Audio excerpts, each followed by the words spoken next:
Hello, this is the website that I created for my Info 240 class, where I learned how to do HTML and CSS.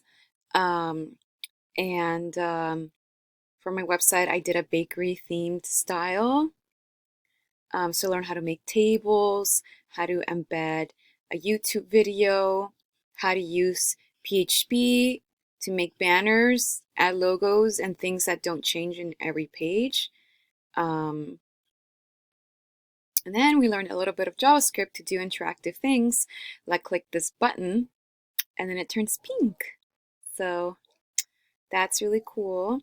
And then I have my different menu options, my About page, and I used uh, CSS grid lines to make the layout.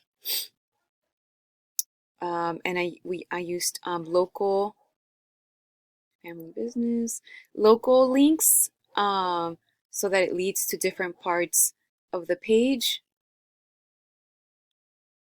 See, like that.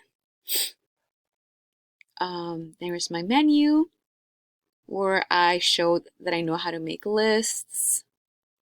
This one is in an unordered list.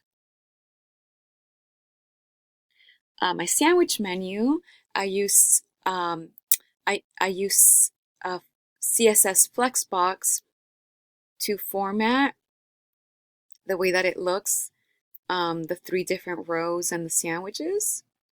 I'm very proud of this page actually. And that is all for my webpage. Thank you for watching.